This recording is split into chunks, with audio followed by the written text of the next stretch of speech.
Hi, this is Stephen Brower from Raton Valley Community College. This is for CSIT 256, Computer Architecture and Assembly Language.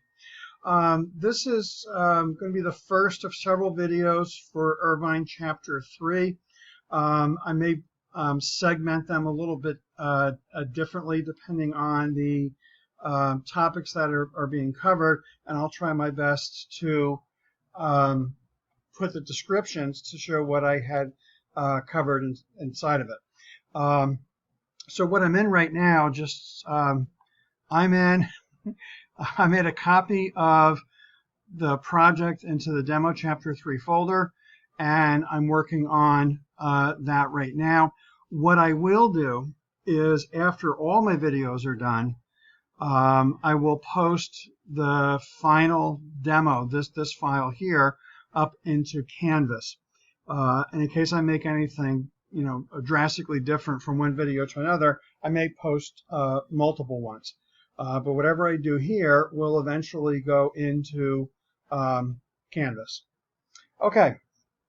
And I may not necessarily do the right order.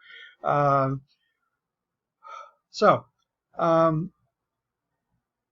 first we're in the template, and I'm bad on changing this, but the title part up here is giving a title to the program itself, and I'm not always good about changing that, but I do have in the template the description of the program, name, date created. I'll back into some of these other things later, but what I want to start with is the idea of what we call the integer constants. And what I'll do is I'll load some values into the registers and then dump the registers. And actually, as more of a note, I'll put in here, part 1 code. Okay. By the way, assembly is not case sensitive, so that MOV I just typed could have been done as little m, little o, little v. I'm just in demo mode that I usually will capitalize the commands and the registers so the back of the room can see it. Being the video, it's probably not as important, but I think it's a good habit for me to do. And so I want to load EAX, and let me just do this right now. I'm not going to have a radix. Okay, so load EAX with 33, and I'm going to add here no radix provided. And what I'll do is, you're saying, well, what's a radix? Let me do the next one. Let me load EBX with 33D. This is going to load EBX with 33. The D means decimal. Base 10. It's the same thing. So what happens is, if you omit a radix, then what it assumes is that what you're entering in is a plain old integer. In other words, not a hex, because 3 is a valid hex number. Oh, and by the way, yes, as a hex number, 33D is a valid hex number, but when there's a D at the end, it's assuming it's a decimal, not a hex. So if I build and run this, oh, it's off the screen. Okay, I should probably, well, it's good enough. But if you notice, both EAX and EBX have the same value. Now this is in hex.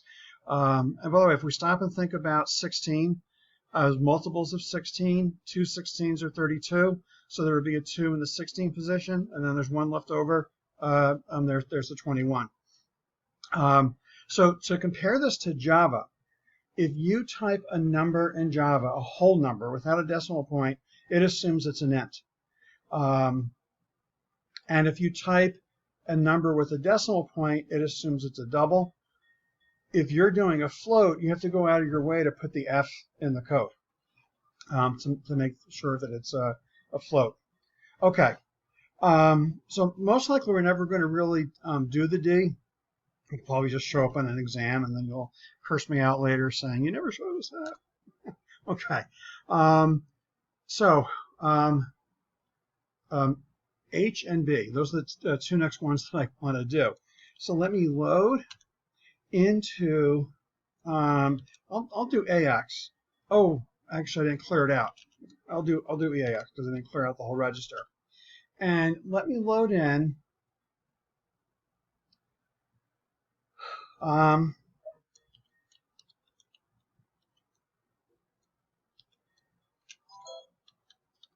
so this is going to load, oh, I'm sorry, ECX, that should be. Load ECX with hex number. Now, the reason why I had to preface this with a 0 is that if I didn't have the 0, it would think that face is a variable, and it would be looking for it. Which, by the way, the reasons why variables are not allowed to begin with a number is because it assumes that the number is the beginning of a number.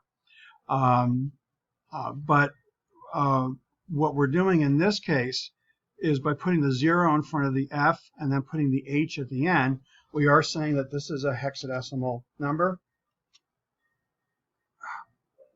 Oh! Hopefully I got this right now. Okay, sorry. So ECX, the hex number FACE is what I just loaded into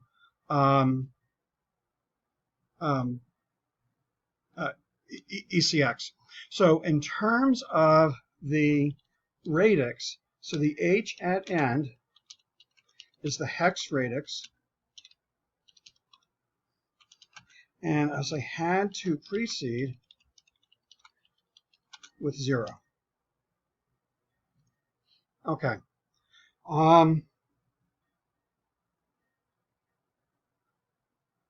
And so just for giggles and grins, let me move into well, actually, you know what? Let's clear out 0. I mean EDX. So let me clear out EDX. And then let me load into DH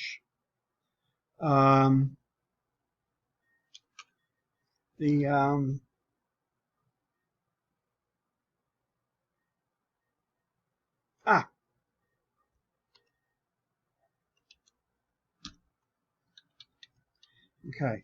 And so this should load DH with the hex 3A. Okay.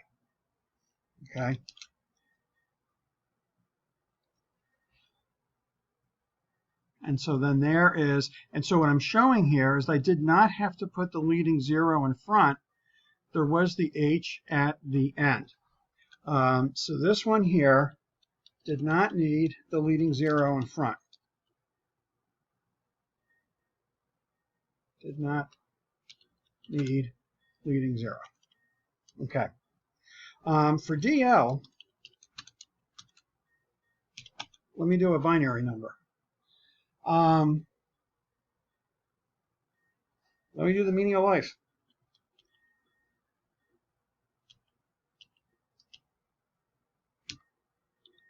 That's 42. 42 as a hex is what it is. So I'm going to load DL with binary number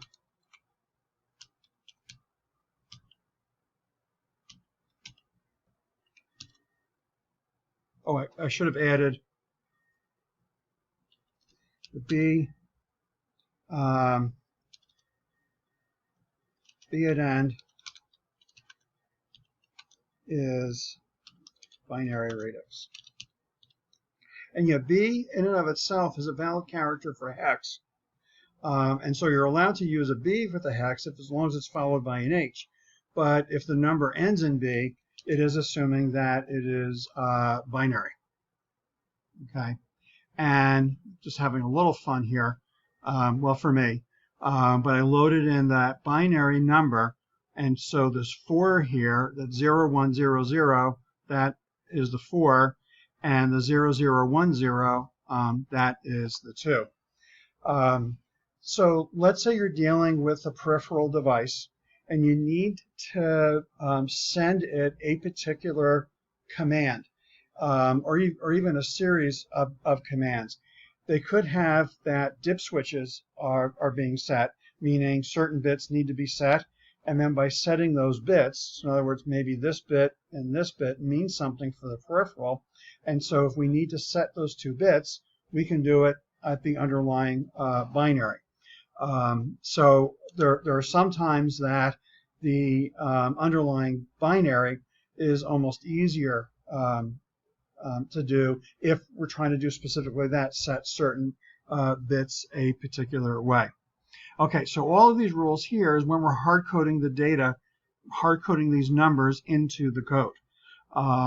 And so comparing this to Java, so if you, like in Java, have apples sold equals 5, semicolon, that 5, that's an integer constant, and that's what we're dealing with here, are integer constants. So there are other radixes. Well, let me put it this way. There's a radix we'll come back to in chapter 12, and that's R. And also there's data types we'll come back to in chapter 12, and that's real 8. Well, those are the reals. We'll come back to real 4 and real 8. We'll come back to those later. Okay. Do I want to pause here and say this is just the constants? Let's pause and say this is just the constants. I'm going to